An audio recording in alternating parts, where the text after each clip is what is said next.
Military Broadcast Radio, the station that's giving veterans a voice. Find us on the web at mbradio.us. Think of all that time. Every wait in the winter. All that hours no one else saw. Every sprint in the summer. Think of every sacrifice. Early mornings on the levee. Late nights in the film room. Bus rides to playoff games. Every bump in the road. Every moment of ecstasy. Every moment of doubt. Years wondering, is it all worth it? It's all led to this. Man, I got this. It's a 60-minute drive for a 60-minute game. After all the miles we've traveled, we're almost there. After all the hours we've worked, one more can make us legends. After all that time, this is our time.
Caveman on the line. HG got the stats. No filters, no suits, just facts on blast. He seems like no nonsense guy. Like re-emphasize that for the Saints fans out there on TikTok. Caveman. What did you just say? The rebuild starts right now. Marshawn Lattimore's gone, so the defense, like we're not getting any better. To the left, got the edge and grind. We break it all Get into down Smith. like What a pass! That's it! Dorian Smith with the game winner! Oh my goodness! And that is why you have Aaron Fry pass the ball in. We roar from the base to the backfield floor. No filters, no fake control. We A real year. Like you have you have the best quarterback in the league, arguably, the best wide receiver in the league, and you've got the best edge rusher in terms of total sacks in the season. You're 4-7, and your playoff chances are hanging on by it. HG on deck, stats loaded and primed. Reading the field. Let's make it interesting. We're making it interesting. Come on. Give us the freaking one. Breaking down ball like a heat wave blade. Oh, no! Oh, no. For the business! He's not for the business! We see through the hype. Call out the feed.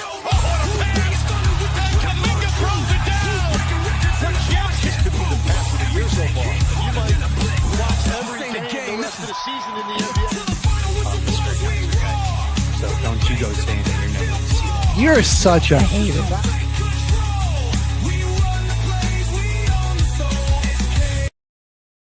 The station where our veterans' voices are heard, MBR Talk. Hey, thanks for tuning in. Welcome, Quack. Program are those of the speakers and do not necessarily reflect the views or positions of any entities they represent. Find us on the web at mbradio.us. You are looking live at Till the Final Whistle, everybody. HG and Caveman in the building. And today we got a special and action-packed show for you. There is NBA Cup quarterfinal games going on. The elimination round just finished up the week before. And Jalen Brunson went off last night against the Raptors. Got some new AP polls coming out in college basketball right now. Arizona, #1 Want to give them another shout out this week. We talk about that. Looking really good. Michigan has been also very dominant. That's been HG squad. They've been just killing teams, dominating teams. Over on the women's side, let's see their rankings real quick. Actually got them up over here. You still got UConn hanging on to the number 1 spot. UCLA, South Carolina did have their first losses on the season recently, but they're still in the top 5. Texas has moved up to the number 2 spot at 10-0. LSU 10-0. And then, I mean, yeah, look, Iowa State, man, on both sides, men's and women having really great seasons. The men's team is 9-0. The women's team, led by Audie Crooks, is 10-0. Some good. Having the Cyclones having a good season. We're having good seasons for both teams right now. Got to make up for the little tough ending to football season. Yeah, that collapse that they had. But I think we got to start on one topic, and you brought it up yesterday. What do you call a 100-point, 10 rebound game? You wanted to call it. We wanted to say it was a triple double at first, but you have to have 3 stats above 10 to have the triple double. So, what would be a 100-point, 10 rebound game? I mean, in a way, it's still a triple double because I mean, you've got triple digit points and double digit rebounds. It's just not 3 different stats, though. I mean, it would have to be triple doubles. So it always 3 different stats above 10. A single, triple, single, double. I don't. Or the what was it? Or a pentagram. Yeah, that's what you said last time. It's the pentagram. Because it adds up to 5 digits. The 3 plus the 2. I mean that.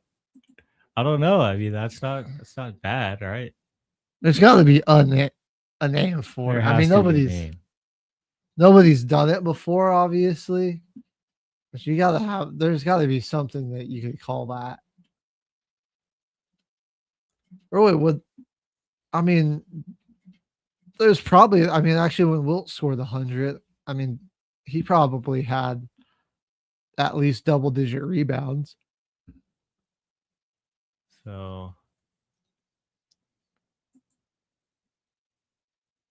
because yeah, it doesn't even say. It says to describe scoring 100 points and 10 rebounds in basketball. Consider the following terms. So it does say triple double. See, I'm telling you, I mean, it's still technically a triple double.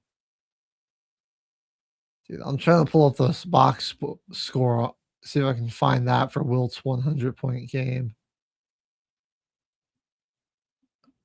I doubt they have it though. But drop it in the comments. What do you think you would call a 100-point, 10 rebound game? Is that a triple double? Dude, oh my god. Yeah, that's what the Yahoo is telling me.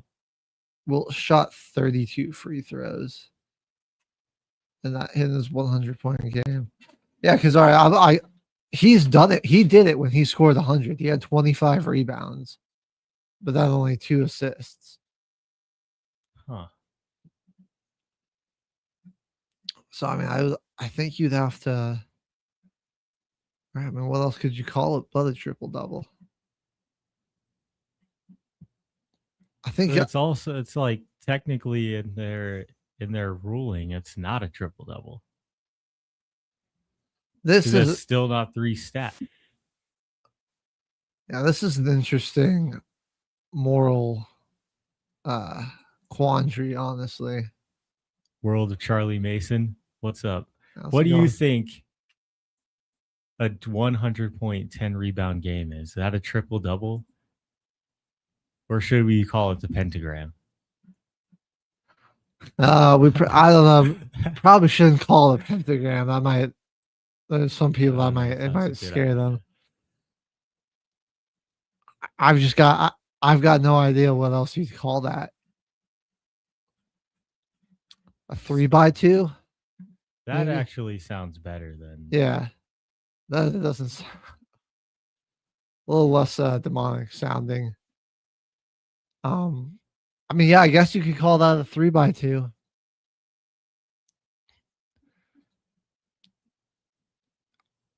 But I mean, yeah, I guess I see by definition, yeah, it's supposed to be 3 stat categories in double digits.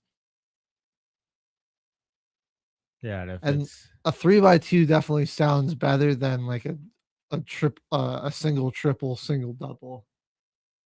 That just sounds like you're ordering 2 different types of sandwiches at Wendy's.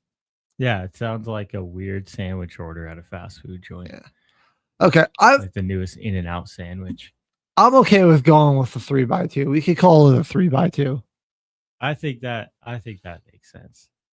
Drop it in the comments. What's your name for a 100.10 rebound game? I kind of like 3x2. All right.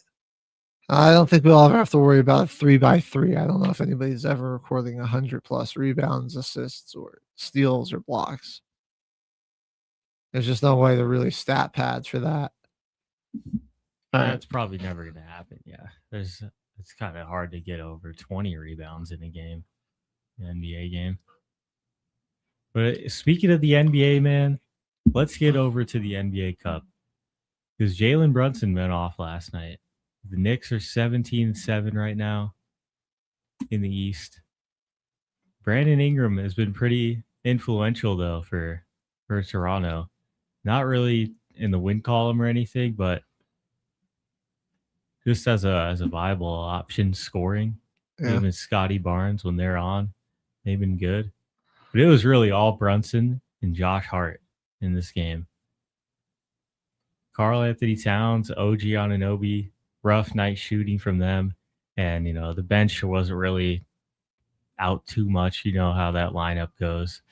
Clarkson was mainly your shooter off the bench, 50%. And you only had 2 guys get more than 10 minutes off the bench. And then Clarkson was basically playing low end starter minutes in his time out there. Yeah, I've been talking and speculating with some people about where Giannis might go, and I kind of feel like New York is the most likely option here. And Cat goes as part of that trade deal. It's honestly fair. I mean, at the beginning of the season, people thought it was a shock when all the news broke that Giannis was going to want to trade. But he said at the beginning of the season he was going to see how the first 25 games went, and then he was going to request a trade or not. Right. So we're coming up around that point, past that point for them. So we're going to really see what happens. I mean, they have literally played 25 games. They're 10-15.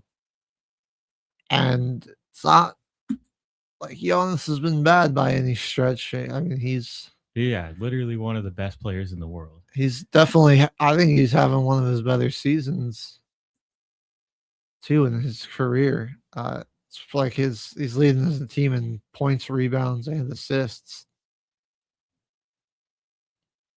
He's averaging 29 a game. Yeah.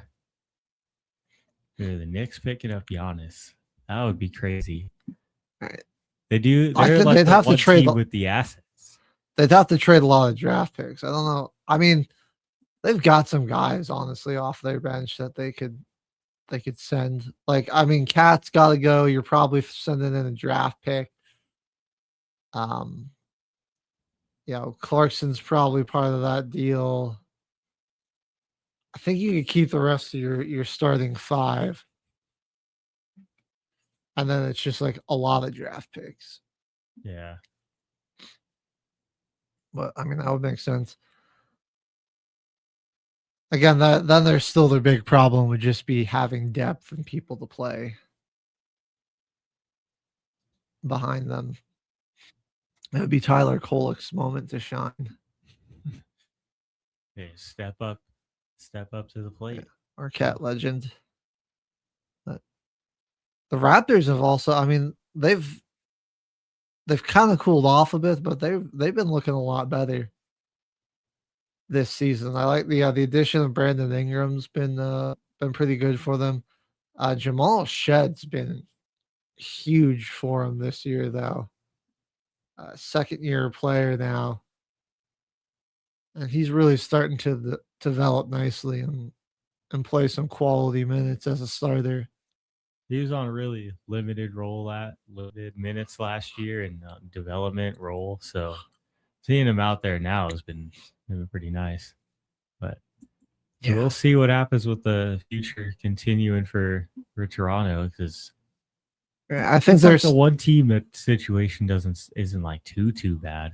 They have some really, really bad contracts. I think Emmanuel Quickly, and there's just a few guys that make a lot of money on their team, make it hard to build. But I think it'll be tough for them to battle out of that like play-in range.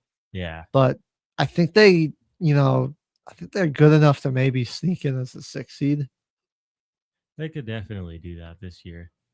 Scotty and Brandon Ingram could get hot late in the year, and they could get a nice push. Right. Don't even have to be in the play-in, because the Bulls are kind of coming back to full form, and that's like a guaranteed spot right there. So yeah, they're the play-in monsters, the beasts of the play-in.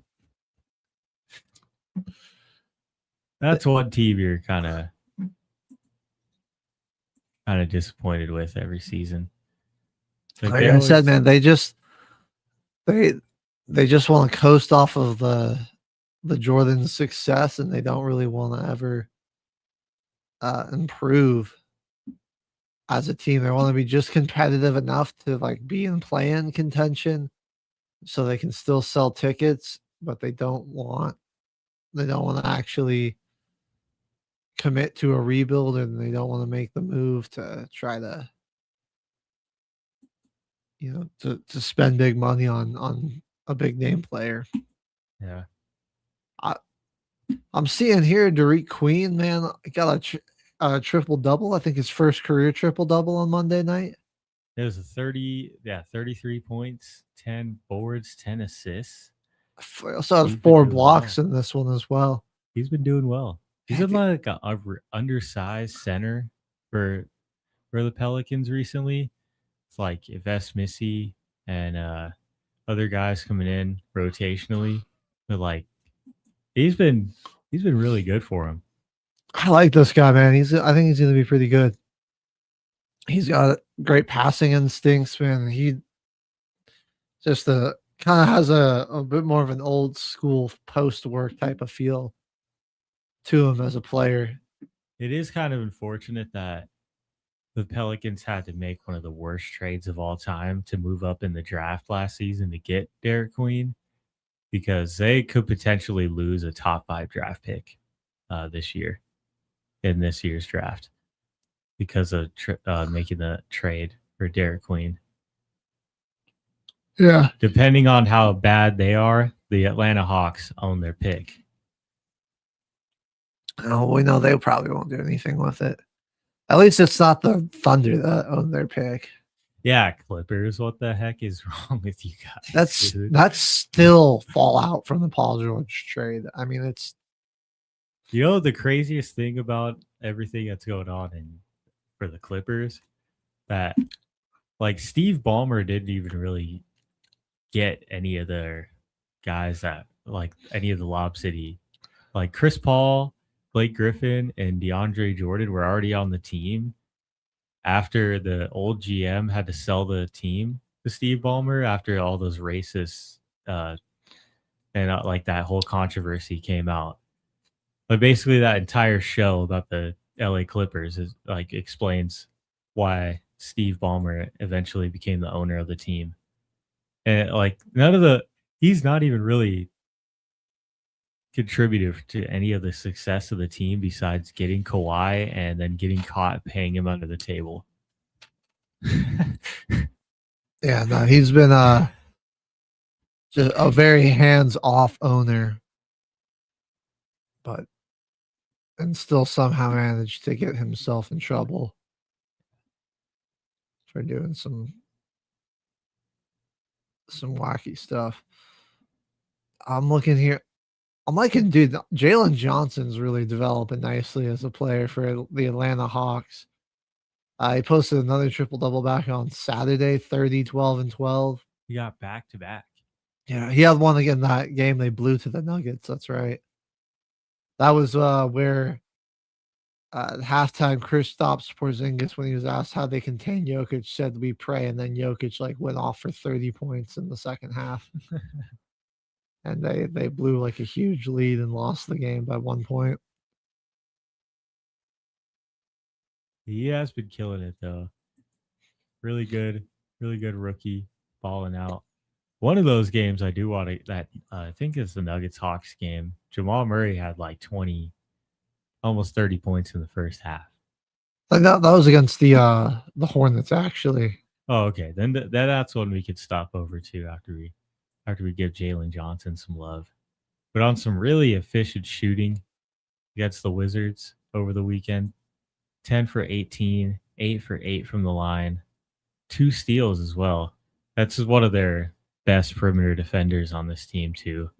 Like that's a guy mainly guarding that main scorer, lead scorer on the other team, while putting up a 30-point triple double is pretty crazy. He's been really good. Trae Young out with the MCL sprain is really unfortunate. That's probably one other reason why they started off the season so slow. Yeah. With him missing time. I mean, if they can tread water, man, I feel like when they get Trae Young back, I think they'll be in a good spot. Excuse me, sorry. Yeah, I really think they can push themselves out of playoff purgatory. Reese Shea still not he's finding his feet. He is finding his feet. I mean, he's not developing as fast as you might like want a number one option to be, but he's starting to find his niche and kind of a role on this team. He's got to find a way to get some of his post scoring going, because in this lineup he really is like kind of the 3, the 4. So if he can kind of be like a wing to post scorer, I feel like in that offense is going to be really good. But when Trae Young comes back, you really have some option to pick and roll with Risa Shea and Trae more than you do with Kristaps. But we'll see what happens. I agree. Yeah. He's not really developing as fast as you would like. Yeah. I mean, he just didn't come overall. It's not like I think it's just, like the draft class he came from wasn't like a super strong one anyways. And so, I mean, it was just like somebody had to be picked at number 1 overall. It was like if he came, from a different draft class or wasn't the number 1 overall pick, everyone would be like, he's developing nicely, but I still think he'll be a fine player for them. I think, and having a guy like Trae Young, I think, will just also help open up that offense that Atlanta has even more. But yeah, you were mentioning Jamal Murray's game against Charlotte. It was like most of his points came in the first quarter. He scored 27 in the first, but they only ended up with 34 on the game. So he really got all the scoring going, and then he cooled off pretty intensely after that. But then, that was when Jokic started to kind of step up, ended up with 28, 9, 11. Tim Hardaway, 14 off the bench, man. Tim Hardaway, man, he's got me just thrilled for the Nuggets, dude. He's shooting the ball so well this season. I've been really happy with it. That's a really good off-season signing from us right there. Yeah. What is he like? His shooting splits this season. Let me pull that up for you. And like some sub-starter minutes too. Just coming out 50%. 42% from three, 46 from the field, 88 out the line. Yeah, man, he's just been great. Much needed offense off the bench and just like an actual like 3-point threat. It's great that you can have a guy that can like him and Valanciunas with his post work, man. The hook shot that he breaks out. This Like, had to have been the funniest game of all time, though, because Bruce Brown in 20 minutes literally put up 0 stats in this game. He was 0 for 3, 0 for 1 from 3. He got no boards, no assists. hey, man, It's an account that has a screenshot of like every player's stat line where they just put up nothing. It's like, I'm sorry, Bruce Brown, but you've been added to the vault. Like, at least they're a Bruce Brown fan. yeah. Yeah, That happens. You have an off night. Right. And I mean, clearly he wasn't like a scoring option in this one. They only took 3 shots. Yeah. They're not looking for him to put it in the basket in this game. when you're playing the Hornets, you can afford to have an off night. Seriously. Yeah. You can afford to have this short of it, like a 9-man rotation.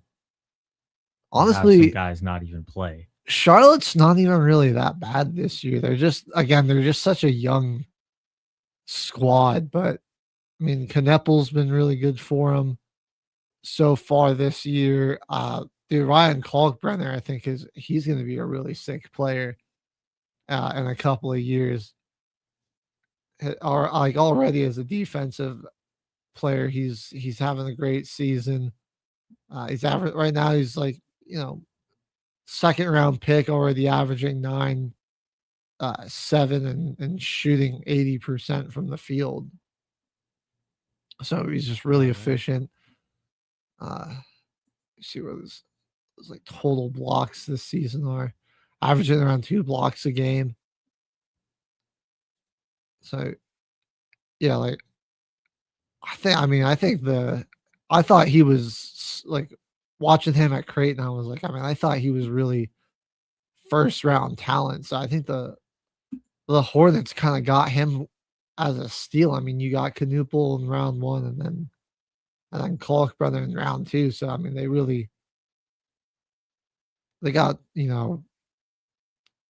and they got better first round talent with a second round pick than the Knicks got the Nets rather with their 5 first round picks. They also got Shalon in the first round too.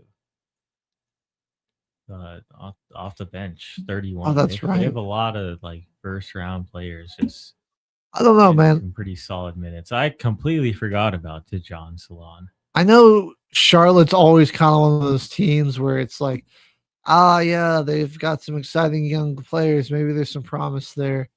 And then the front office does manage to mess it up somehow. I've got a little bit more hope out of this group. I mean, they look really good and cohesive together. I mean, obviously the Nuggets didn't have Christian Brown or Aaron Gordon in this game. Those guys are both still nursing injuries. But they were giving the Nuggets problems, and they were hanging in there the entire game. 3 more weeks for AG to be back. His injury's not too bad. It was about 4 to 6 weeks, so he should be back soon. I'm not sure what Christian Brown's injury was though. It's like something with his knee, I think. Okay, definitely, it's nothing too bad that's going to end their season or anything. And we still got Jokic and Murray out there to keep us afloat. We're not going to drop too many games in this stretch. Still hanging in there with the Lakers. We'll be right. Yeah, we're right up there. The 3 seed currently. I can't like OKC, man. Is somebody going to beat this team again? They're 23-1 now. It's looking dang near impossible to stop them, and the Suns are what stands in front of them tonight in the NBA Cup quarterfinal. Come on, Could it be Phoenix? I mean, the Phoenix Suns are good. Let's not get it messed up. The Phoenix Suns are actually pretty good this year. They're not like a great team, but they are good. Now, Will say, I mean, it's definitely going to start getting tougher for the Thunder. I mean, I'm looking on here. They've played the Warriors twice. They've played the Timberwolves once. They've played the Lakers once. And then, I mean, it's a lot of like Trailblazers, which is the one team that beat them. They've played them 3 times, though.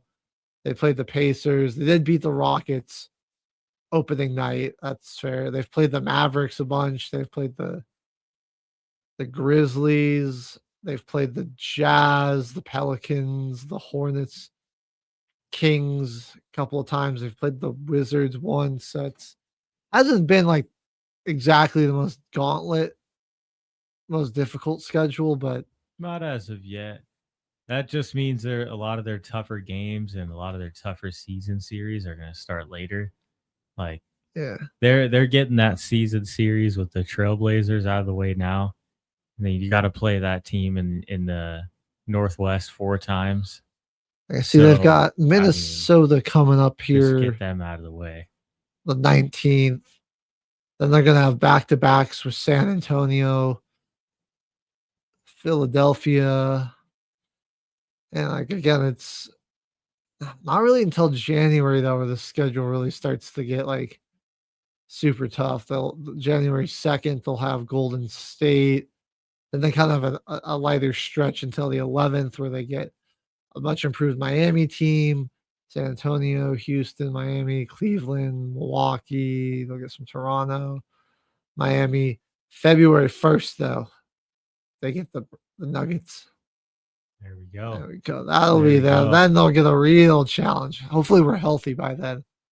I'll be interested. I want us to be healthy. I want to just see how we stack up against that squad.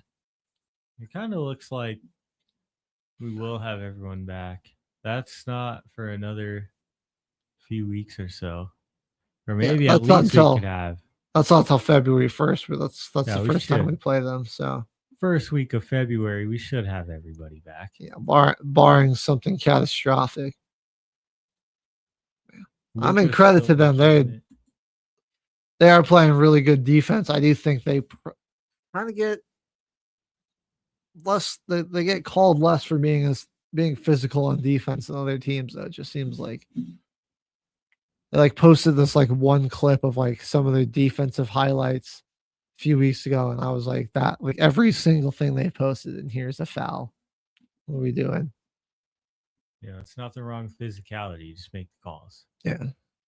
Or just call it like calls evenly across the league. Call it the same on both ends because it's just like let them both be physical. Yeah, like sometimes it's like a lot. You feel like they're Lou Dort's over there practicing MMA on the one side, and then on the other side, like he gets fouled. Shea bumps into somebody and gets a foul call, and it's like, I mean, I'm cool like either way. Like, all right, if Shea initiates contact and kind of or draws contact and gets called like that, that's cool. But then if Lou Dort's going into somebody as they're trying to shoot, you're not going to call that. Like, I mean, just give it one way or the other. Yeah, it's gotta just be even. Just make the calls even on both sides. And then it's not going to be as ticky-tacky, and there's not going to be as much complaining if you actually got calls happening on both ends. It's not saying that we don't want any fouling or any foul calls at all. Just one team shouldn't be getting more than the other. We're seeing some semblance of normalcy return to some of these East standings. Obviously, the Raptors, the Heat, the Hawks, the Bulls are all sliding back into their territory. Cavaliers are still having some trouble getting going. Orlando's starting to get some things figured out. They're winning some games more consistently. Boston's jumping back up into the top 3 in the standings. The Knicks are number 2 right now, but these Detroit Pistons, you got to keep going, man. I'm glad that this team looks like a lot of fun.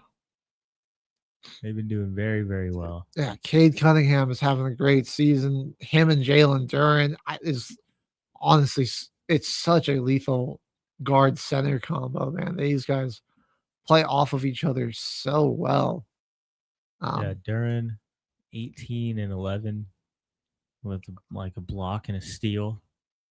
And Cade, 27, 6, and 9 with 2 steals and a block.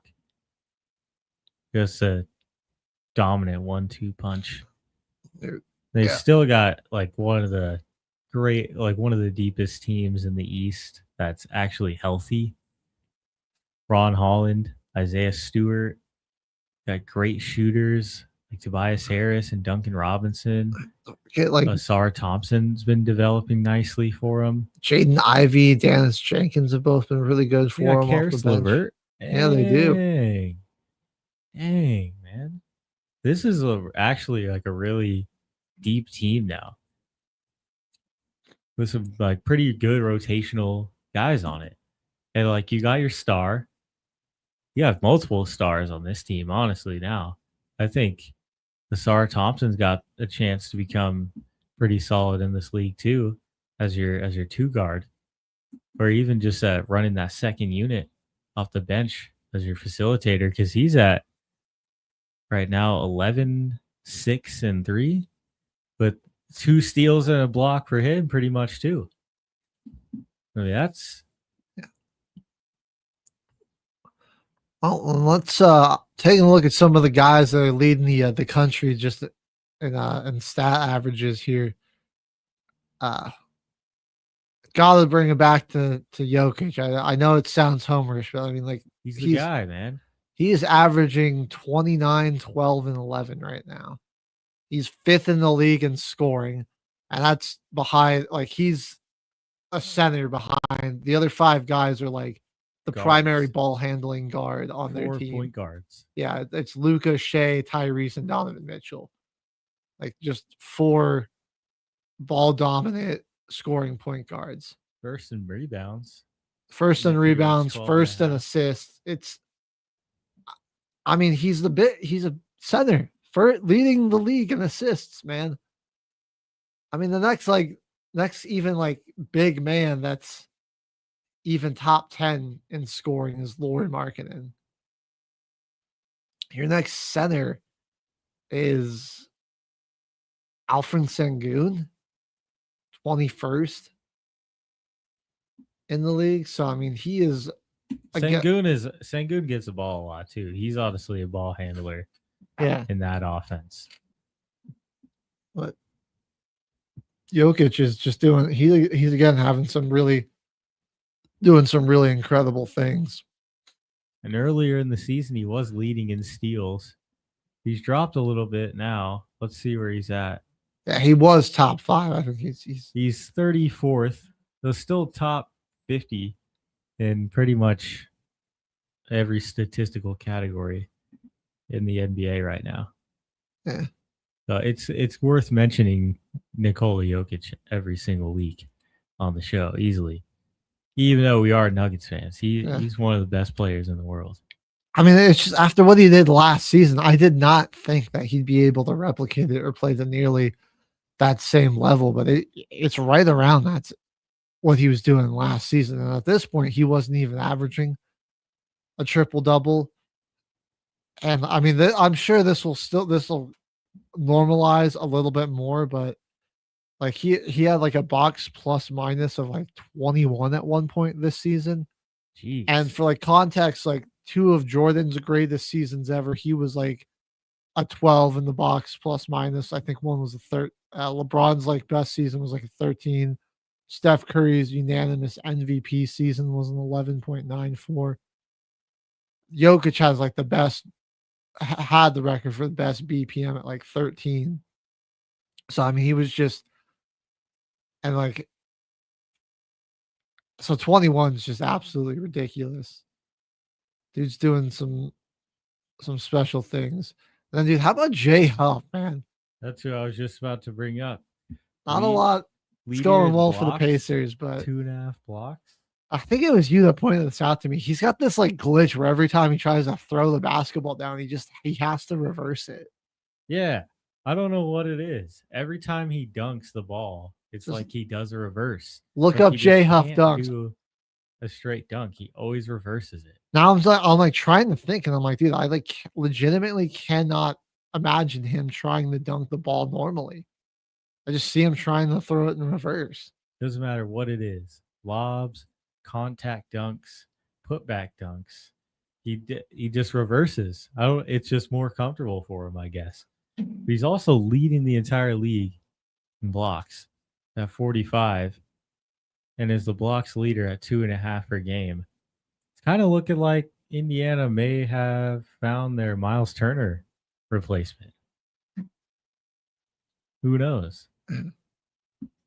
Some of the best teams you look at offensive and defensive stat wise, you've got the Nuggets are still the number one offense in the league. The Thunder, dude, it is unreal what this team is doing, man. They're second best offense in the league in points per game. They're the first overall defense in points per game, scoring 123 on average and only giving up 107. Unreal. And they're one of their top three, one of the best shooting teams. As a team, they shoot 49%.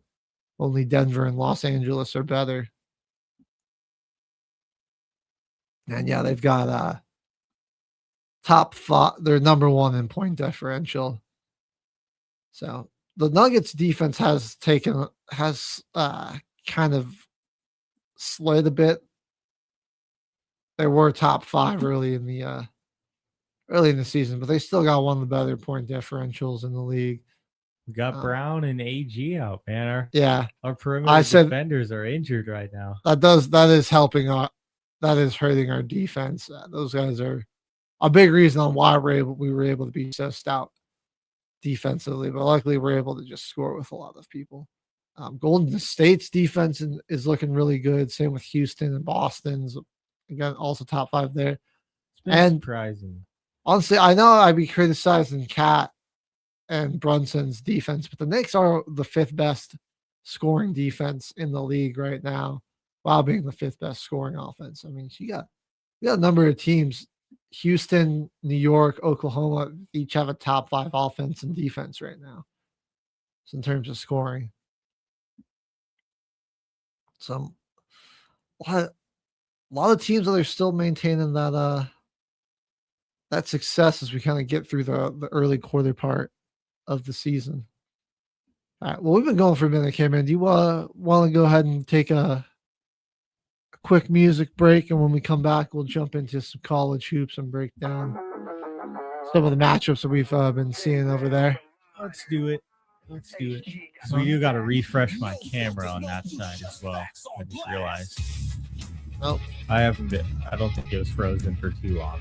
But we'll be right back, everybody, because I want to cover this AP poll. Michigan's been playing well. U of A has been playing well.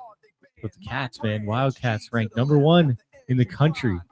So let's dive into that when we come right back on this quick music break. Stay tuned. Hey, my name's Andrew Wiscombe, and this is my submission for the Gems in the Rough 2021 contest.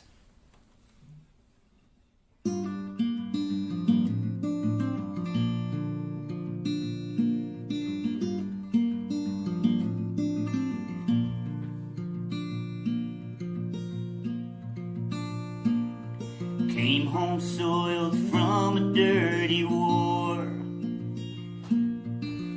Thought I knew just what I fought it for.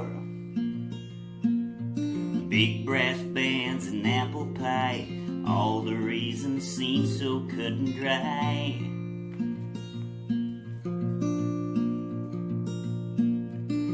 Overseas, a million miles away, through a million dusty, hard-fought days. Bombed out towns and smoky skies, unshed tears have got me wondering why. They say the eyes are windows to the soul. Please don't look too closely, well, there's nothing left to show. I hang around where I once played, trying to fake it through the day. Never really worked out anyway. 'Cause it takes a fool to fall for roses made with white mache. Oh, it takes a fool to fall for roses made with white mache.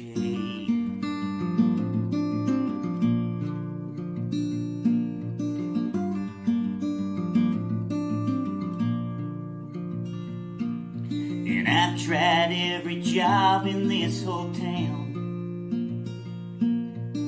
My aching mind refused to settle down. Uncle Sam taught the lethal skills. Odds and ends now help to pay the bills.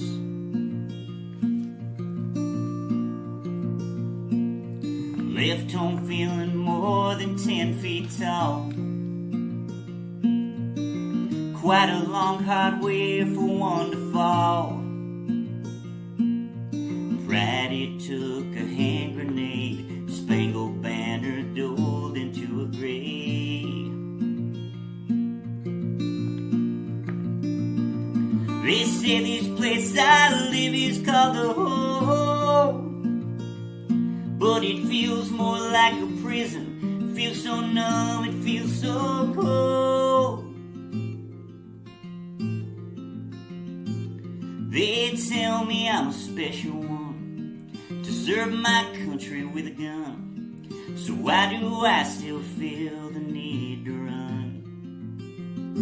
No, I ain't a fool to fall for roses made with white mache. No, I ain't a fool to fall for roses made with white mache.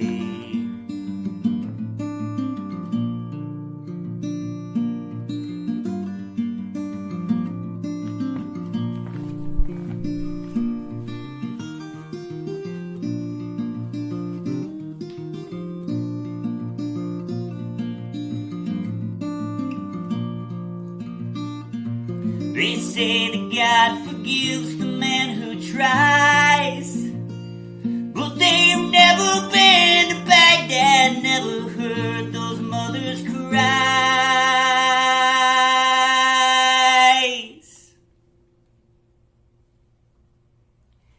And when I lay me down to sleep, will he take my soul to keep, or will he cast me out into the deep? 'Cause he ain't a fool to fall for roses made with white mache.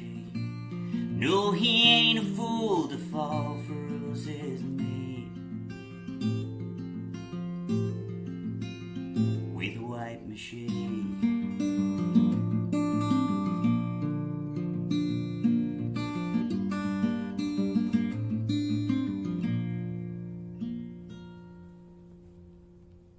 Penalty on YOU. Delay of game. 5 seconds before the show. But hey, thanks for watching. The station where our veterans' voices are heard. MBR Talk. Find us on the web at mbradio.net. All right, ladies and gentlemen, you are looking live until the final whistle once again. Let's get into these rankings for men college basketball. It's U of A, man. Number one, they've taken down Florida. They've taken down UConn. They've taken down a lot of pretty good teams already. But they're about to get into the tougher end of their schedule as they are now ranked number one in the country. I think this team can continue to make a run. They're all inside scoring this year. They really don't have too much of a threat from three. Koa Pete hasn't attempted a single three-pointer this entire year. He's been one of the best players in the nation on dunks and layups and getting to the line. So it's just been just exciting to watch. If you like high-flying action like that and lobs, he's going crazy. He's been going crazy for him. Oh, damn, I just saw they crushed Denver the other day. DU. Yeah, that was last week on Tuesday night. They killed them. They got some pretty good big wins, man. They knocked off the defending champs to start the year, beat UCLA and UConn back to back, and they just took down Auburn the other day in a pretty convincing 97-68 victory. That was a good win. Oh, I accidentally clicked on Oklahoma State. They got number 12 Alabama at home. It kind of cools down with Abilene Christian, San Diego State. And then they're really in conference play in the new year in January. They go to Utah January 3rd. That's when they really get into those conference play games. Few teams that were early ranked in the top 25 kind of fell off in the Big 12, but you still got Iowa State, Kansas, Houston, BYU, Texas Tech. Top 25 action is going to be going on in the Big 12 with the number one team in the country. I mean, don't be sleeping on Iowa State, man. They're 9-0. They destroyed Purdue the other night too. I was back on Saturday, I believe. That is what pretty much secured Arizona that number one seed. Yeah. Purdue had it locked. Yeah, so Arizona got the big win over Auburn, and then Iowa State cleaned up Purdue 81-58. I was watching some of that game, man, and they were putting a lot of stress on those shooters for Purdue. I mean, they were not giving them anything easy at three, and like Purdue definitely likes to space the floor a little bit more. I went 4 of 18 there. Iowa State's got some good players. Milan, I'm not going to attempt to say his last name, but he scored 24. He's been one of their leaders all season. Yeah, watch out for the Cyclones. That was a pretty convincing statement win, I would say. I think so. One team that has been putting on some pretty convincing wins in the top 25 for men's is the Michigan Wolverines, man. That was one of your picks recently that you made, and I'm pretty sure their last 6 or 7 wins, of course, have been against pretty top teams and just dominated them. Yeah, Villanova, 89-61 win. They beat Rutgers 101-60. They beat a top 15 Gonzaga 101-61. They beat Auburn by pretty much 30, 102-72. Beat San Diego State by 40, 94-54. Yeah. Mid-10 State 86-61. Their closest games have been against TCU and Wake Forest, which were a 3-point win and a 1-point win. Everybody else it's been 30 plus point win. Yeah. I'd like to see them get a little more challenged before they go in the Big Ten play. I mean, USC might be able to do that to them. But maybe McNeese, give them a run for their money. Yeah, maybe McNeese. I mean, maybe they are just that good too. Yeah, they could just be dominant. Yeah, you look at they blew Oakland out to start the year, and then they kind of got into some dogfights with Wake Forest and TCU. But once that team really found their stride on everything, they've been just blowing teams out of the water. They just look like so much bigger than everyone else out there. Their roster is huge. It's kind of hard to say that this team isn't the number one team in the country. Like, if you want to say off of like the margin of victory that you've beaten teams by and record, and they do have a conference win already, you might say that Michigan could be the number one team. But Arizona, on the other hand, brings in the resume aspect, or the teams that they've beaten already outside of their. I was going to say, I think Arizona got the better resume. They beat 2 top 5 teams, and they've beaten 4 top 25 teams. Yeah. And I think that is more beneficial to the ranking, and also just getting ready for that conference play, getting ready for that tournament, and just they want to continue to be that number 1 seed or at the top 5 for the rest of the year, so they can get their own bracket. And if you get seeded in the right area like Duke did last year with Flag, they kind of coasted through their section. Yeah. Speaking of Duke, they are rolling as well. They're 10-0, and yeah, I mean Cam Boozer looks like everything that he's been fun. He was advertised as. He's been really good. He's averaging 23 right now. I think he's leading his team in every statistical category. So he's averaging a double, which is pretty impressive. 23, 10, and 4, as well as also averaging almost two steals per game. They've also taken down Florida, Michigan State, and Arkansas. And I mean, that just making that Arizona win over Florida looking even better now, because Florida took that team down to the wire, or took Duke down to the wire. It was a close game, 67-66. Only a 1-point win. Yeah, they've gone through kind of a gauntlet so far of just the past 3 weeks. Arkansas, Florida, then Michigan State. You mentioned taking down Kansas earlier in the year. They're going to get Lipscomb, and then they got Texas Tech and Louisville coming up. Now, this team has 2 losses, but I think they might be something to watch out for. Definitely a problem later on in the Big 12. It's going to be Texas Tech.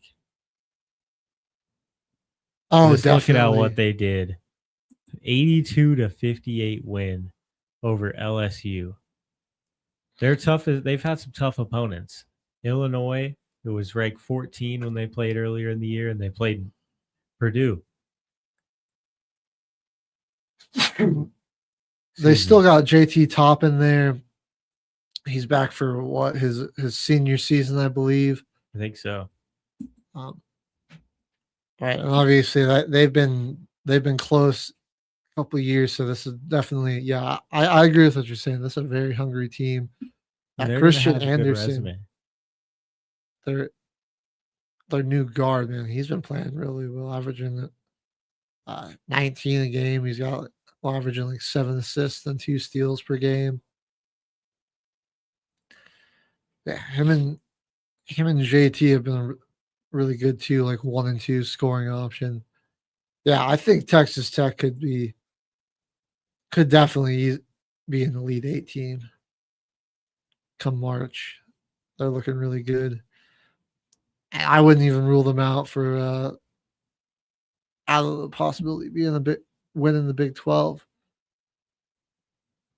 They definitely could do it. To take down Arizona in the mix. They play Duke here coming up. The Big 12, man, it's just unfair this year, though. There's not a single team with a losing record yet. Their worst team is the 6-4 K-State Wildcats. Jeez. Yeah. I mean, they have the whole top half of the division has 8 wins. That's what, 1, 2, 3, 4, 5, 6, 7, 8 teams with 8 or more wins right now. Texas Tech can probably join them soon with a win tonight. Get to 8-2 as well. It's gonna be an absolute bloodbath. I'm excited for this. I do like Michigan. I think I still see them as a Final Four team, man. I really think a Big 12 team might win it all this year, though, because they have to just go through. It's going to be an absolute bloodbath to try to make it to the postseason. Because we haven't even been talking about today. We haven't been talking about BYU, who's still looking great at 7-1. Yeah. Richie Saunders and Diabanza. Those guys are cooking together. They've got a pretty good resume. Their only loss was a really close one to UConn, and they went and blew out Wisconsin right after that. They've got wins over Clemson, Miami, Villanova. Yeah, man. It is going to. Hey, what's up, Kyle? How's it going? It is going to be an absolute bloodbath in the Big 12. Who's your pick right now to win it all? College basketball, Kyle. Way too early predictions. We're only asking Kyle, though. We're not going to drop our predictions yet. I want to see what he's going to say. Should we jump over to women's, though? Because that AP top 25 right now is kind of looking like it usually does. Honestly, it's not anything aside, like outside of from what we're seeing. Duke Blue Devils and Cameron Boozer. Yeah, I like it. Yeah, the women's pools that definitely got not nothing too crazy there either, though. Certainly, a lot of your top teams and teams that have just been really dominant are still maintaining. Like South Carolina and UCLA they've dropped a little bit because they did pick up a loss. That was a South Carolina. It was a tough, close loss to Texas, 66-44. But then they rebounded by beating Louisville. And man, they've besides Louisville and Texas, man, they've really just crushed everybody they've played. A 2-point loss and then a 2-point win. Everything else has been double digits for South Carolina. So I can understand why they don't drop far, including a 17-point win over a top 8 school in USC earlier in the season. So I don't understand why you don't drop them. Yeah, they're still a really dominant program. Let's see. If I remember correctly, Texas also took down USC. So those Longhorns. They're one of the only undefeated teams left in the top 5. 7 LSU. Maryland at 11-0 right now. That is going to be surprising to see what they can do. That's a new face here. I didn't really have the Terrapins on my my radar for women's basketball. But interesting. They're looking really good. I'll say they haven't had like the most difficult of schedule. Only they did get top 25 win. Yeah, they got a win over 12-point win over Kentucky is pretty good. They've beat Minnesota. That's a Power 5 school. A lot of mid majors. I mean, like some Ivy League schools in there. So hasn't exactly been the toughest of schedules. We'll see when they get into the Big Ten play. There's a lot of good teams in the women's Big Ten this year. Oh yeah, and they got them all on the schedule too. Ohio State coming up, USC. They play in UCLA, Iowa, Washington, Michigan State, Nebraska, and Michigan. All top 25 ranked teams that are on their schedule coming up. Yeah, and watch out for Texas though. Madison Booker back for another year. Jordan Lee and Elia Crump have been a great front court combination. We've got some really great depth off their bench. In fact, their leading assister has been a backup guard in Rory Harmon. Right there. And Madison Booker, man, she's averaging 3 steals a game while giving you 16, 7, and 4. Dang. And shooting 47% from the field. She is kind of nasty in the mid-range. And also just the post work. A little surprised that Texas actually isn't number 1 with just the resume they've got. Took down, at the time, 24 ranked Richmond.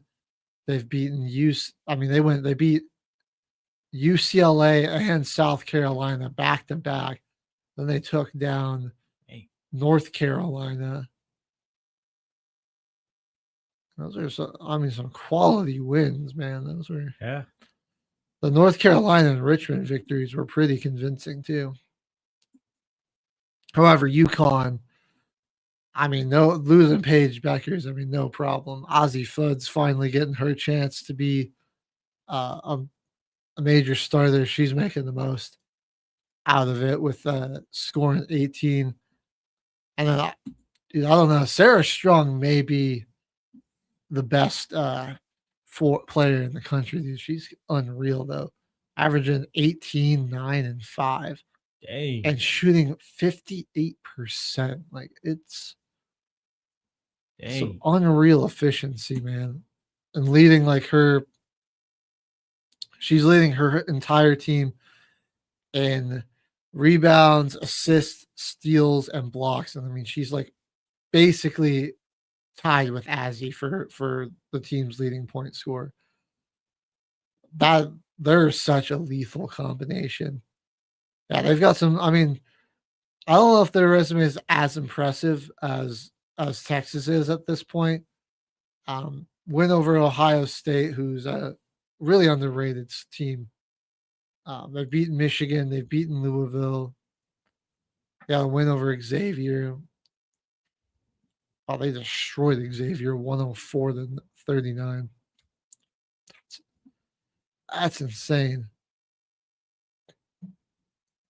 And they beat Utah 93-41. Oh. They beat DePaul 102-35. Jesus. My goodness. Yeah, they're just slaughtering people, though, to be fair. Yeah. Wow. If I'm giving you an early prediction, Kyle was saying Cameron Boozer and the Duke Blue Devils. That's a good pick there. They look. I think they'll cruise to win in the ACC. Then UConn might go back to back in women's hoops. I'm not gonna lie to you, man. That's true. That team's balling. Texas is looking good in the women's. We're to make an early prediction. Yeah, it's always can't forget about great Dawn Staley. We got to talk a little about Audie Crooks, man. She's been cooking everybody that she plays. 27.6 points per game, leading the nation. It's just she's shooting 73% from the field as well. Yep. It's just nobody really affects her. She's big out there. She just bullies everyone out of the way. It's kind of crazy. There's really no answer for her most of the time. Yeah.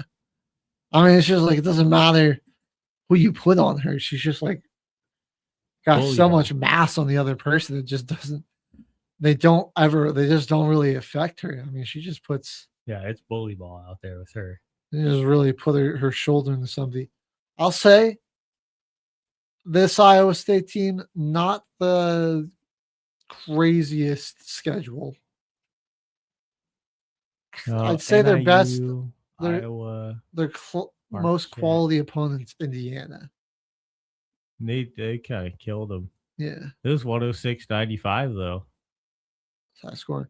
They got number 11 Iowa. There's a little rivalry game there, and then they start getting into Big 10 or Big 12 play rather. So we'll see if she can keep it up. Obviously, she still looks really good out there, but they're not the stiffest of competition. Not she yet. had just not yet. They're gonna run into some Big 12 opponents.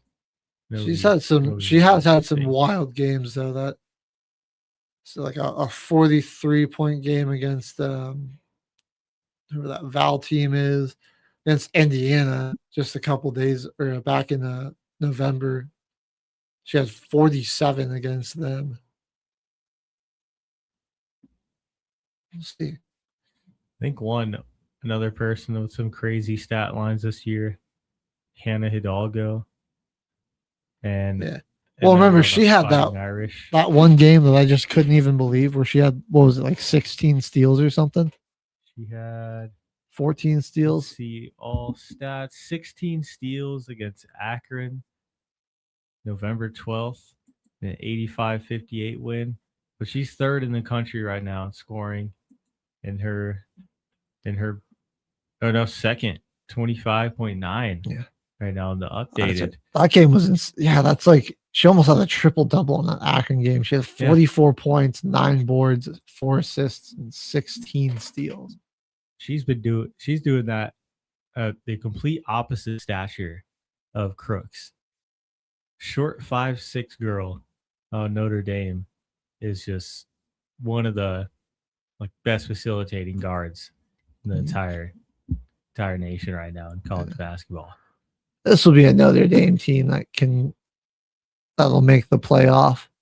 So there you go, guys. They got a good resume. Yeah, just because your football team didn't get in, your men's basketball team's probably not getting in, but Hannah Hidalgo will lead your girls to the playoffs. She's been balling out this year. They definitely do. They do got the resume. It looks like they're playing a lot of top 25 teams. Yeah, they've Big really 12, SEC. Got USC, Michigan, Ole Miss, Florida State on there within the last few weeks. So I want to see what the rest of their schedule is. Upcoming for them is Morehead State, which should be an easy win. Since they do play in the ACC, they're gonna have some big challenges like North Carolina, Louisville, UConn. That's a 3-game stretch that they'll have at one point. And it's going to be at UConn.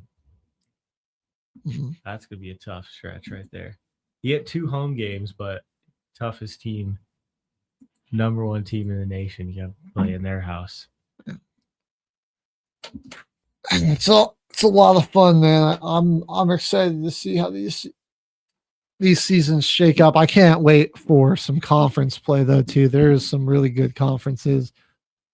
We're gonna just have some huge matchups. I think there'll even be some big shakeups. There's a lot of talent just in both divisions, so it's gonna be a good time.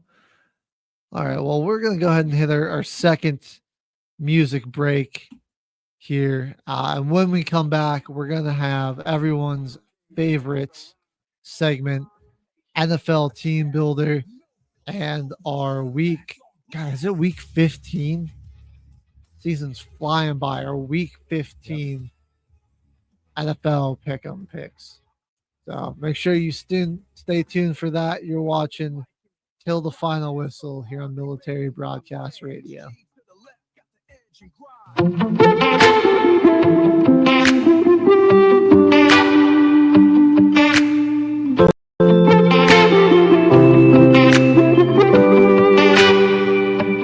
You've got leaving in your eyes as you walk me to the door.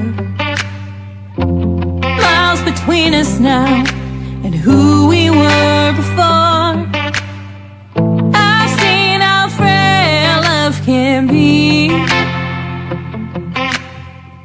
I know it hurts when it ends suddenly.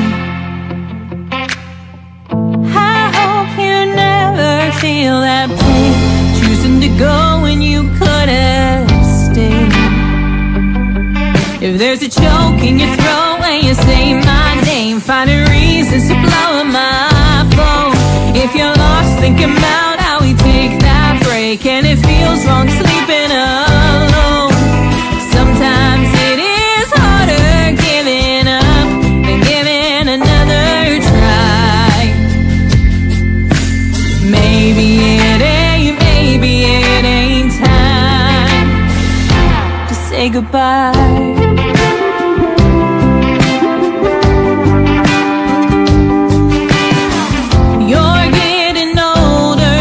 Those rose-colored glasses, but it's not over. Luster fades as time passes. I've seen how frail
when you say my name, finding reasons to blow up my phone.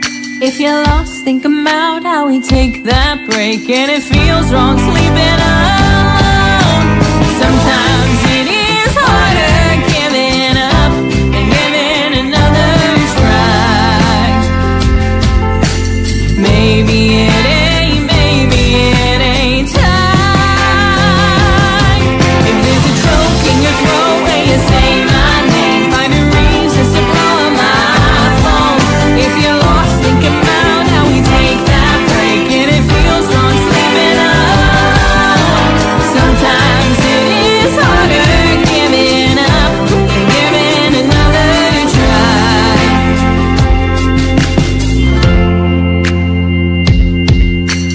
Maybe it ain't time.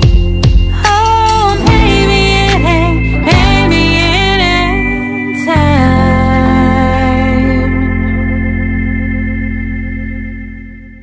The station where our veterans' voices are heard.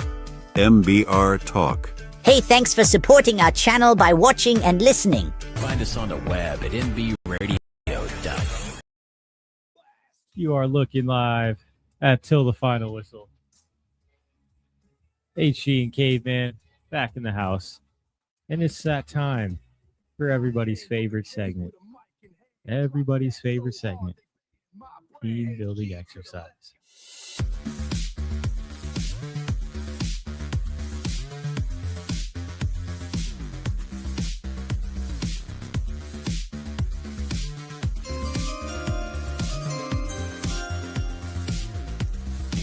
I'm putting together a special team. We need to hurry and beat this challenge so that we can do an NBA-based challenge or something here, like a college basketball challenge or one of those websites like the Grid or something. We could do something like that on here. I don't know if you've seen those. We could try to get hoop some grids, yeah, some good polls with try to get a low percentage player pick. See our ball knowledge in that way too. Those are always fun. Yes, they are. But we do got to first beat the 300,000 career rushing yard challenge. Drop 4 numbers in the comments for us that we will go ahead and double. I'm going to have to take the don't have a notebook today, so we're going to have to go and enter the numbers on the phone. But while we're waiting for people to drop 4 numbers for us to double, let's go ahead and get that first spin going. Spin a Rooney, and we get the Saints. I say we just got to go Ricky Williams here. I go Ricky and save Adrian Peterson potentially. Save Adrian Peterson. All right. I don't know how we got freaking screwed last week. Really seemed like we were gonna hit it, and then it just blew up in our face. Titans. Does Eddie George have more than Derrick Henry? I mean, no, Derrick Henry's got more. Derrick Henry, here we go. That's that number forever going up. Which is nice. That's a good 12,448. There we go. We got any numbers yet? Not yet. Give us 4 numbers to double. 4 numbers to double here. Next one lands on the Texans. Texans here. Texans. What's his name? Man, there's somebody we're forgetting that like snuck in there. It's not Frank Gore, is it? Oh, it could be. No, it is not. No. I got our hopes up for nothing. Somebody stopped in there. And they have a solid career. Like, they had a pretty good career too. Oh, it looks like we got our 4, 6, 7, and 13.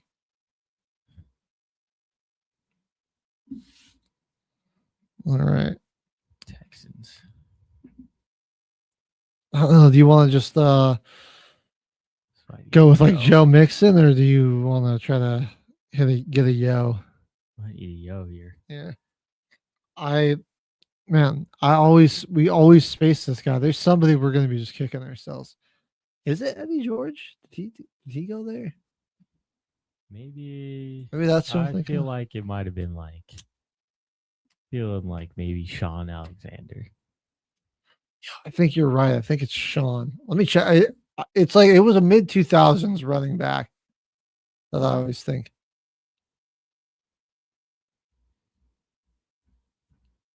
Okay, no, Eddie was on the Oilers when they were in Houston. That's why I was thinking of him.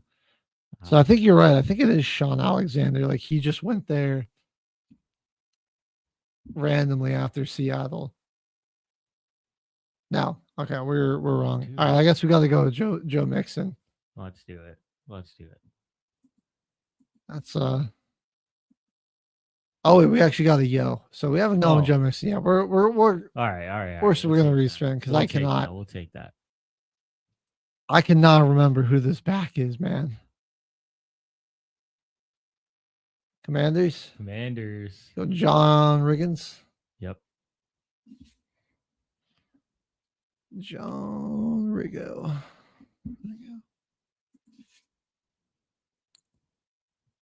This is going to be 11,352. There we go. All right, number 4, we get the times 2 this one. Who do we got? Jaguars. All right.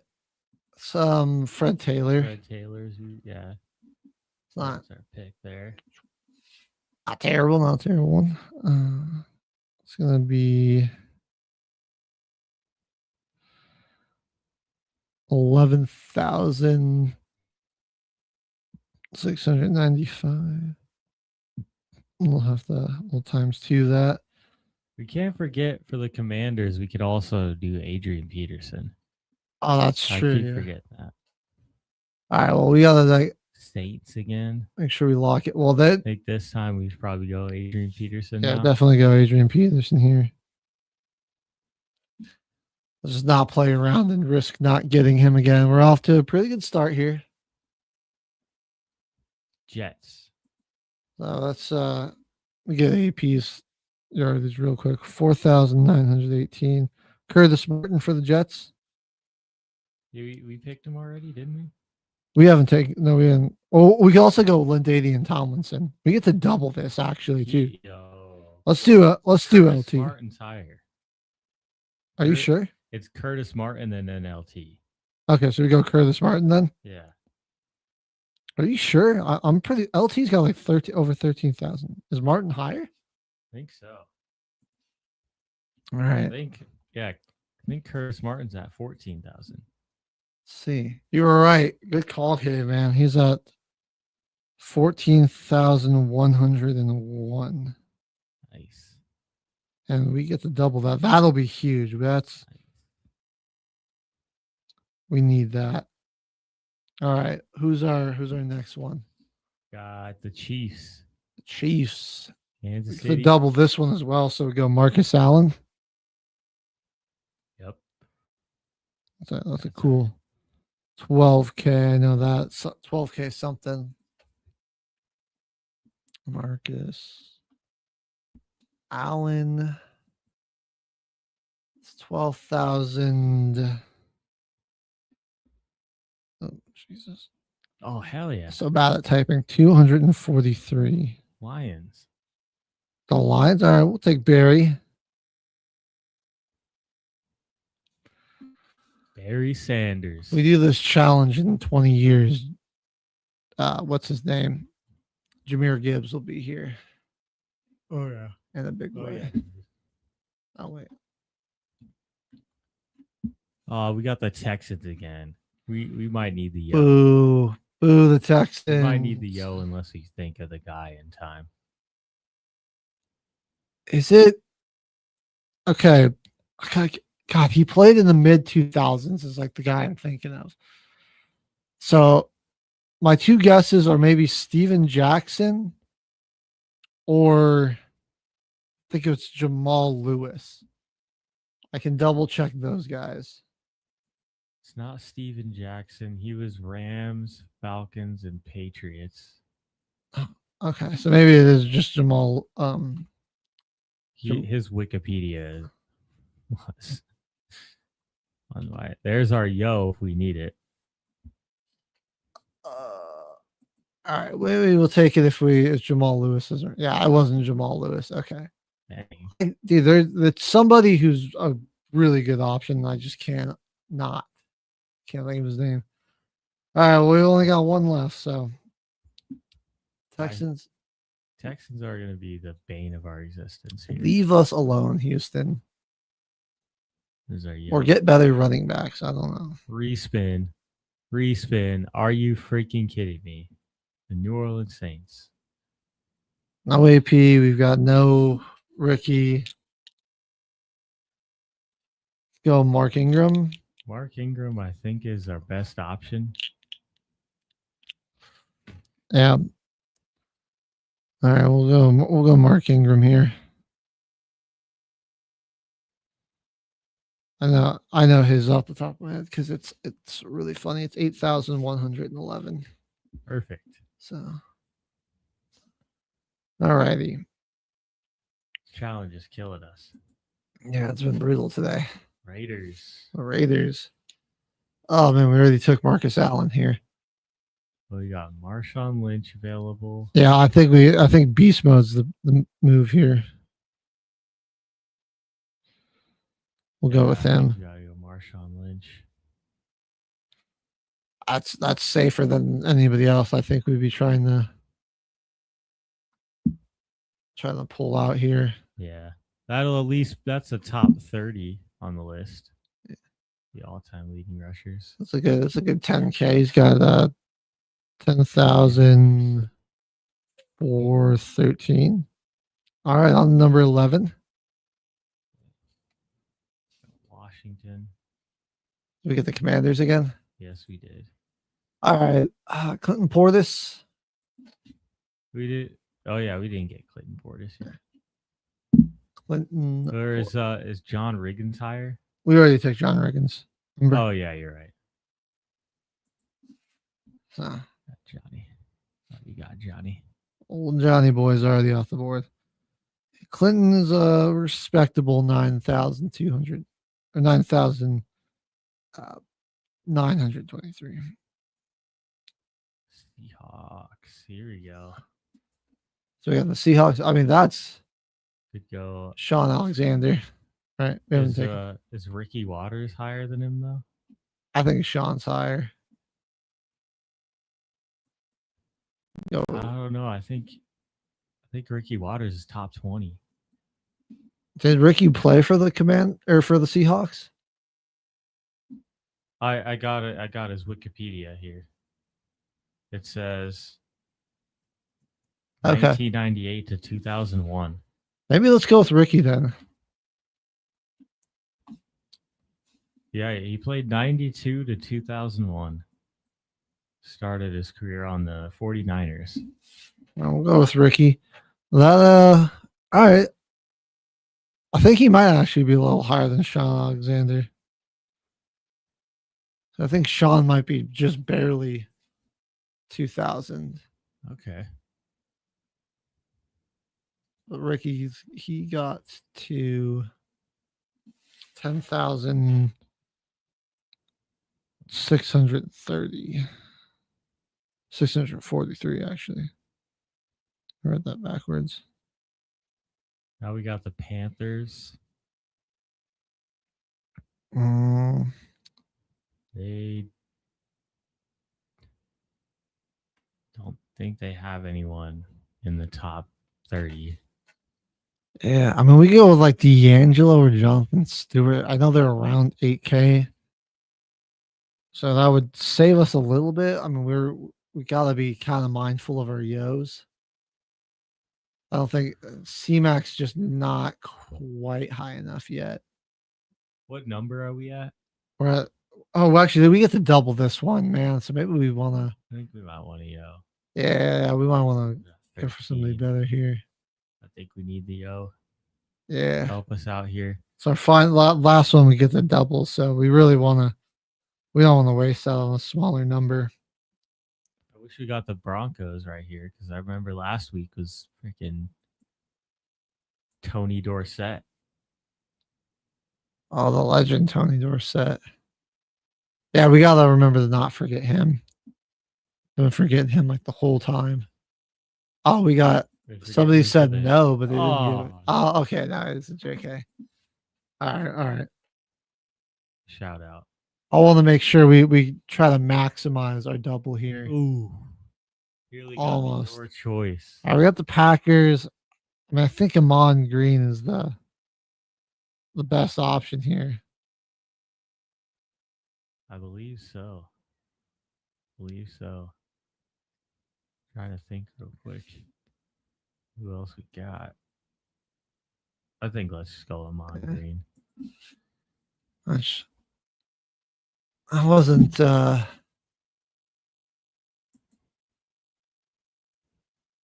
oops, that's I clicked the wrong person. That's Amon Brooks. There he is.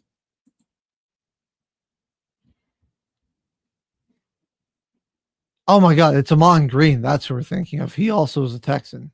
Oh, that's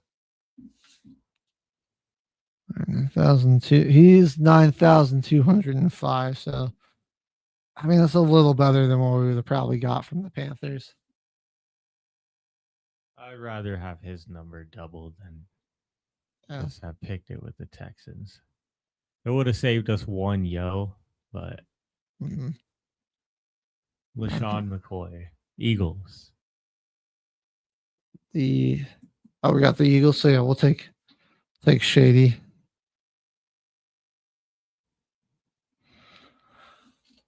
Easy pick. Would have been nice if we got him one spin earlier. I know, right? This wheel loves to. So just give us something bad for our double, and then be like, "Hey, we could have had this." Ooh. Oh, let's go! What do we get? Tony Dorsett. We got the Broncos. Nice. I cannot believe we were forgetting Tony Dorsett this whole time. We usually never pick him for the Cowboys either. He was on the Cowboys for 10 years. I mean, I'm just going to be honest with you. I kind of forgot that Tony Dorsett existed. I don't know why. At 12,739. Man, we could have been using him. Wish we got that for a double, too. Come on now. All right, Seahawks again. Well, now we can use Sean Alexander. All right. Let's fire it away. Or hang on. What are you cooking here? Right. Who's that dude on the Colts? In like the beginning of Peyton Manning's career. Edgerrin James? Him. You want me to see if he played for the Seahawks? Check if he was on the Seahawks. I swear to God, it was like like late 20, early 2010s. He had to have been. How do you spell his name? EDGERRIN, I think. Yeah, there you go. You're right.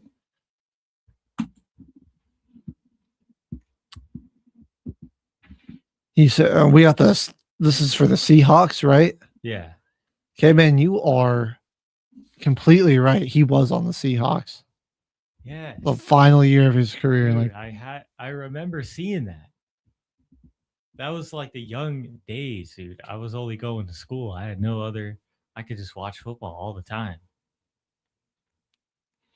That's an incredible pull. That really was clutch.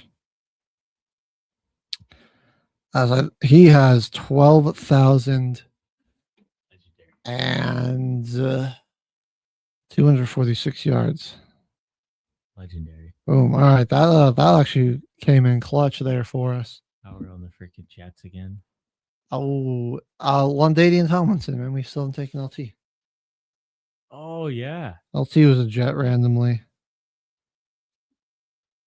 Perfect. I get this rushing totals like 13,000 something.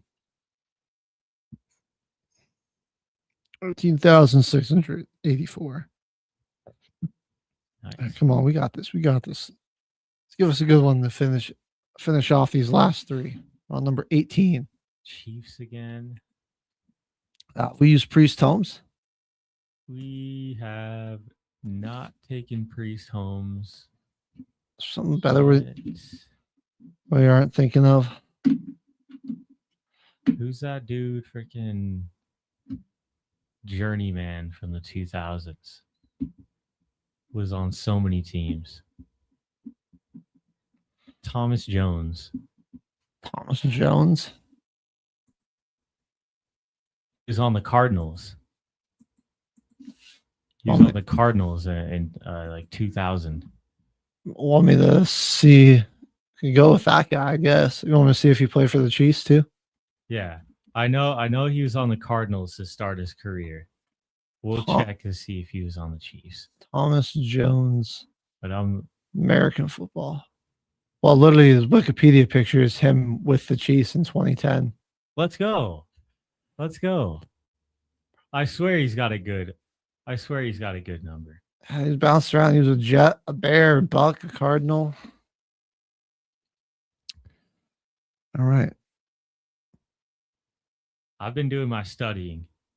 Thomas Jones. That's actually a solid pick, man. He's like 10,591. I think Priest is only like 9,000 something. So I've been doing my studying for these moments. But it was from Big Stone Gap, Virginia. Dang. Now we got the Buccaneers. Dang, man. We picked Thomas Jones already. Oh, man, we got Thomas Jones is off the board. Thomas Jones already. Dang it. Buccaneers. This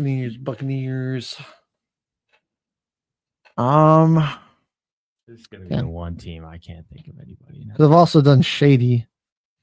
Oh, he's off the board too. He was also on the Chiefs.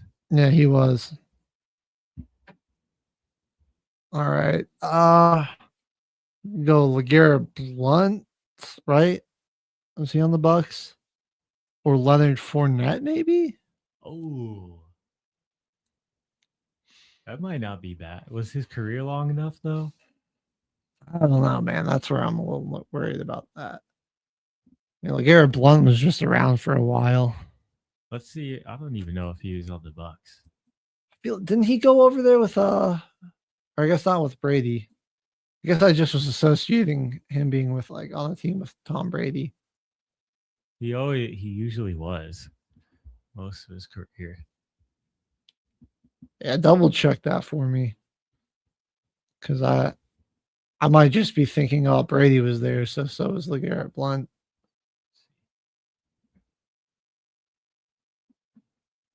Or see if I can think of anybody. Oh, we're forgetting about Work Done. Oh yeah.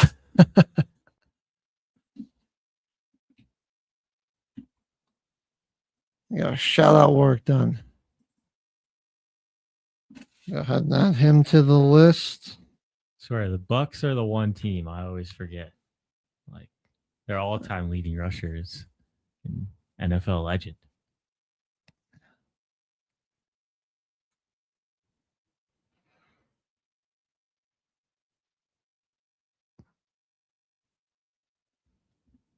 Now we got the 49ers. We don't have Frank Gore yet. We don't. Let's go. So that's going to be 16,000. Even, yeah, Work Done had 10,967. Okay. Yeah, I always think of Dunn more with the Falcons for some reason, but yeah, he had most of his career with, it was a good chunk of his career was with Tampa. Why is his football page has to be like glitch? It says he was with Tampa from 97 to 2008, but then I was with the Falcons in 2002 and 2003 to 2007. Something's not adding up here. That doesn't even make any sense. But all right, bang. That's going to be the list. You're going to have to we're going to have to go take another quick break just so I can add this all together. And then when we come back, we'll go ahead and knock out Pick 'em. the week 15 picks. Mr. Caveman forgot to get his picks in last week, so Kyle's we probably didn't have a jumped show. in. We were donating our gift bags, and I didn't even lock my picks. We're at a valid point. I almost forgot. Like I was like at work. I was like watching the Thursday night pregame. I'm like, did I put my picks in? Oh my god. I didn't even think about it all weekend. Yeah. I was like, wow. All right. We'll be back very shortly with the results of team building exercise. Stay tuned. You're watching Till the Final Whistle.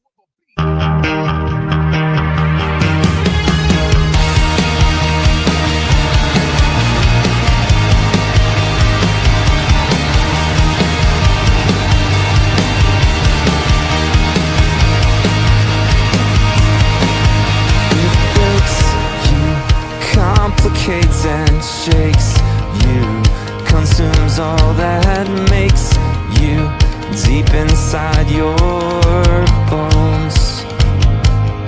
In a moment, choose the things you want and remember who you are and who you want to be. An anonymous dream came calling deep inside your soul. Let it came with love and splendor, everything you owned. It's right there for us. Just take a chance.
You are looking live, everybody.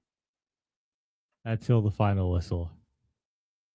We've got some very unfortunate news for everybody. We got really close, man. We got 284,633. Oh, that's like one more person that we need to fucking spin. I'm just gonna double check. I think I got all the doubles in there. Let's see.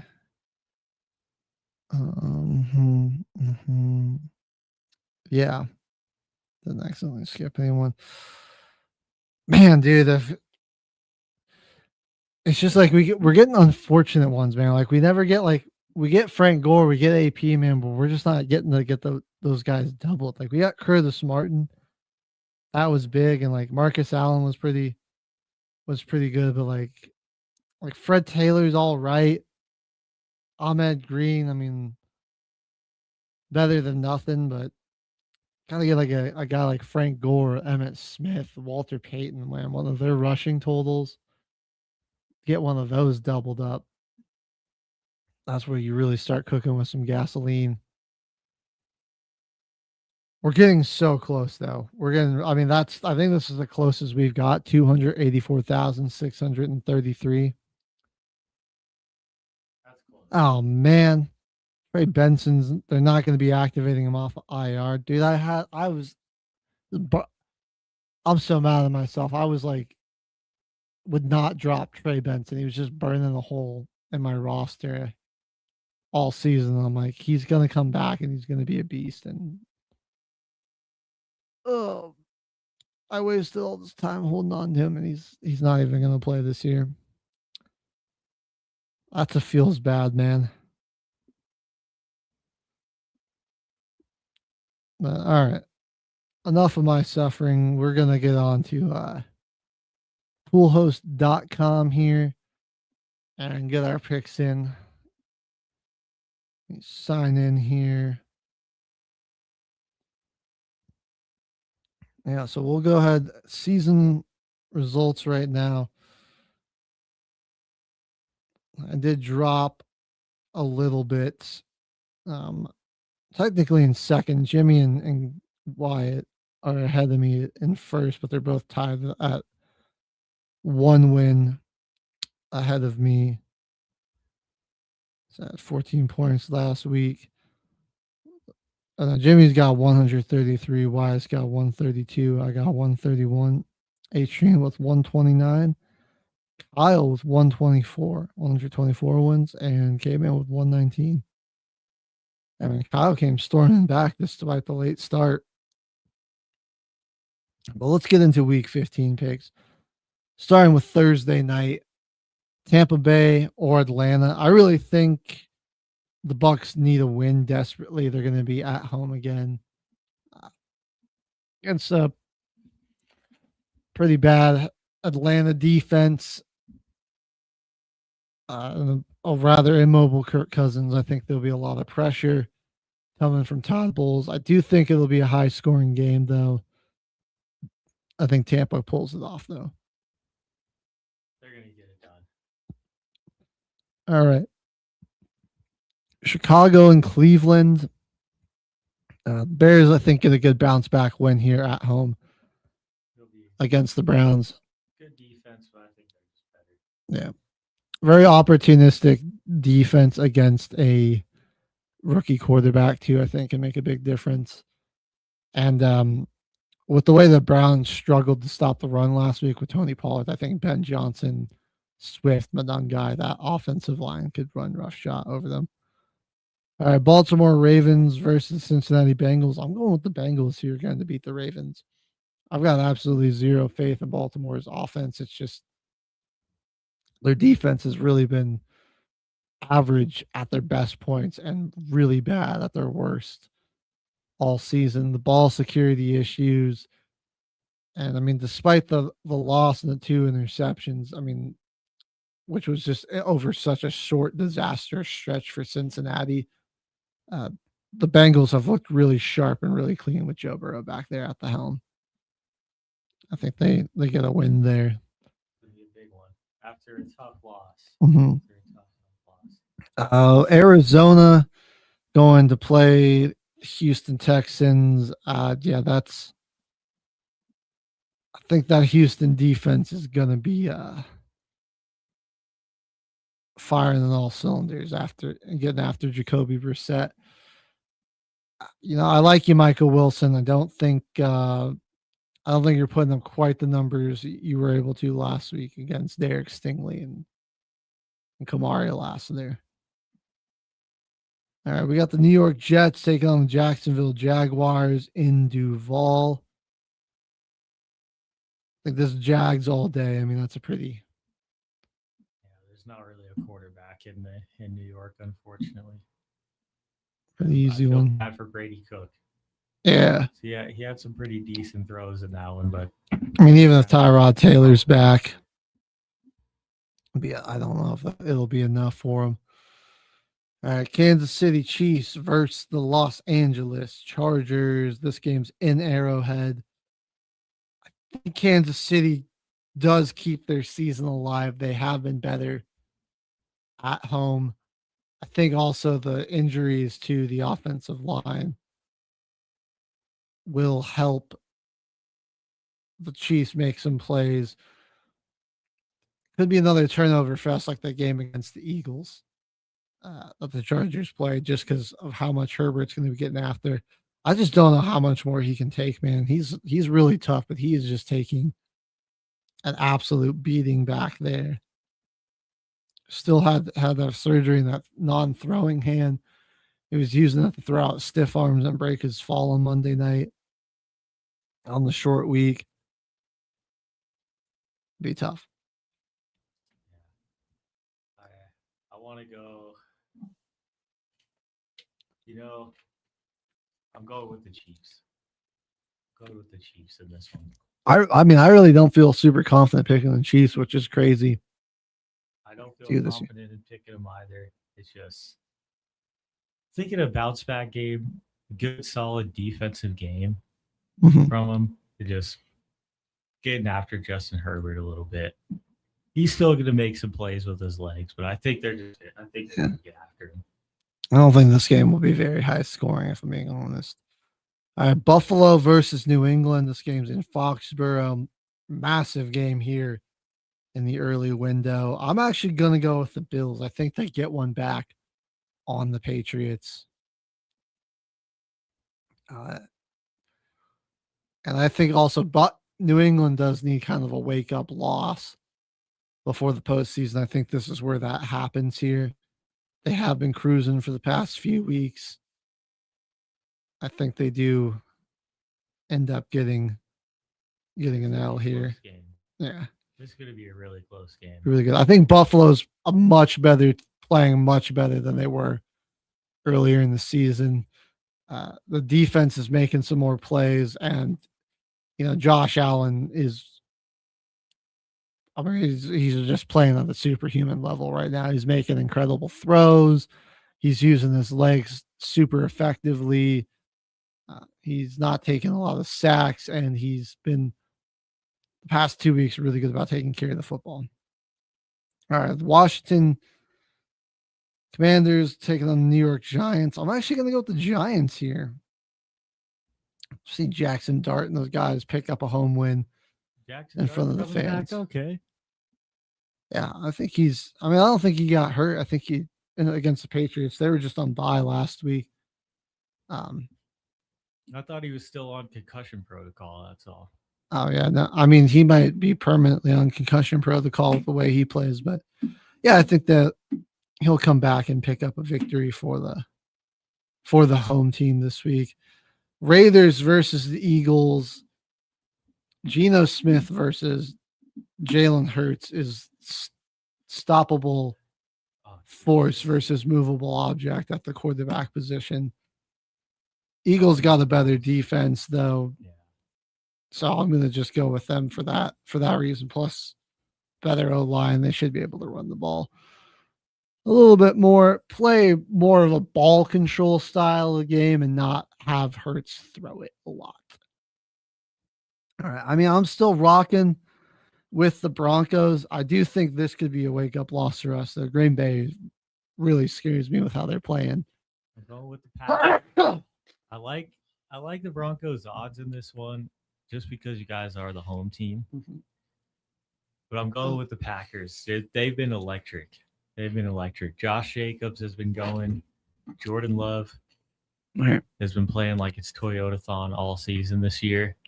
Aside from what has been happening, their offense had a couple weeks where it was slow, and I think the media just kind of took it a little bit overboard. Gino might be out too. Oh, geez. So it's going to be Kenny Pickett, real Kenny Pickett revenge game. Oh, yeah, that's right. The Kenny Pickett revenge I game. might actually go with the Raiders. No, I'm going Green Bay in this one. I think this is probably going to be one of the best games. This one and that Buffalo New England game, that's your two best games. It's going to be fantastic. Well, this one's also going to be a doozy. The Detroit Lions and the Los Angeles Rams. I got to go with the Rams here, though. Detroit's defense is still a little banged up. They're not super healthy in that secondary. I think they're still missing Kirby Joseph back there. I just think Puka Nakua gonna bully them. If I'm being honest, man, he's playing an unreal level. And the combination of Blake Corum and Kyron Williams, man, that's looking really dominant duo last weekend. Really unstoppable. And I think the Rams been doing a really great job of getting pressure. And I think that's going to throw Jared Goff off of his game quite a lot. All right, then in the Superdome, the New Orleans Saints and the Carolina Panthers. Come on now, bro. Shuck is going to make himself the best rookie quarterback in Saints history. I'll go with winning this game. I think I am going to go with the Saints, actually. Let's go. This just Carolina's, they go into a bye week after beating the best team in the NFL. I think it makes so much sense for them to come out after a bye week and then lose to the last place team in their division, especially after that team's coming off a very gutsy road win. We got a lot of momentum going into this one. We took down Bryce Young before. Our defense was humming. I can do it again. Man. I think we can do it again. All right. I think we can do it again. This game might be a case of elder abuse because oh God, we could potentially see 44-year-old Phillip Rivers, a grandfather, on the field against the Seattle Seahawks defense. Oh, dude. On the road after being away from football for 5 years. I'm going with Seattle regardless, because whoever the Colts are able to throw in here is going to be a battle. They're going to get killed. Yeah, that's going to get and that game could get ugly, man. Seattle's going to be just all over whoever plays quarterback in that game. A lot of pressure coming, a lot of stacked box looks. I mean, they're going to just dare whoever's back there to be able to throw the football. They're not letting Jonathan Taylor run that thing. We got the San Francisco 49ers versus the Tennessee Titans. And the Niners all day here, man. This really well-coached team. They just keep finding ways to win. I don't think they'll find a way to lose against the Tennessee Titans. Been playing pretty good, but they've been playing really well. I mean, seen some nice things like Cam Ward, but he did only throw for 117 yards last week. So yeah, I'm going with the Niners here too. Their defense was getting carved up by Shador and Jerry Jeudy. I think like guys like George Kittle. Is Brandon Ayuk back or no? I'm not too sure. I mean, Jawan Jennings, Christian McCaffrey. That should. Harold Fannin had a good day. Yeah, they'll. I think George Kittle and them will be fine. All right, dude. The Dallas Cowboys hosting the Minnesota Vikings. Oh, in Dallas. Yeah, I mean, I'm going to go Dallas too. I don't care what the Vikings looked like last week. To me, that seems more of like an anomaly than the standard. And Dallas is desperately trying to stay alive in the playoff hunt. Yeah, last week Minnesota got put in the right position for a dominant win. Dallas also been really good at home. They've got a great offense. One of the best offenses in the league. We'll see. I mean, I'll say Minnesota's defense has been playing fantastic the past couple weeks. And they have been shutting teams down and really limiting good wide receivers. Might be a little closer than we expect, but I think Dallas still pulls it out. And then Monday night, Miami going to Pittsburgh. I think this is where the Dolphins' hot streak comes to an end. I think the Steelers win here. Steelers at home in December, hosting a primetime game against the Miami Dolphins. It's probably going to be the cold Steelers. at night in Pittsburgh, Pennsylvania. Tua's not good in the cold weather. He finally got his first win in the game where it's below 40 degrees because he was playing the lowly Jets with, an undrafted free agent rookie quarterback forced to take the reins. I really think this is going to be like a low scoring. I'm going like 33 here. Total points. I don't think Pittsburgh puts up a ton of points. Like 23-10 is your final score or something like that. Yeah, I might go 35 just to give a little more. Go 36 for the Monday night. Save those picks. Got them in for the week. That's going to do it for another episode until the final whistle. We'll see you guys back here on Tuesday for the Football Frenzy. I'm HG, Caveman on the soundboard. We'll see you next time here on Military Broadcast Radio. Ladies and gentlemen, thank you for tuning in to Military Broadcast Radio. As we wrap up today's show, we want to remind you that the podcast of today's episode will be available right after we go off the air. So if you missed any part of the show or want to listen again, be sure to check it out. And remember, we're here to support and honor our veterans. Your stories and experiences matter, and we are committed to giving you a platform to share them. That's right. We're here to give our veterans a voice. So don't forget to catch the podcast and stay connected with us. Giving our veterans a voice.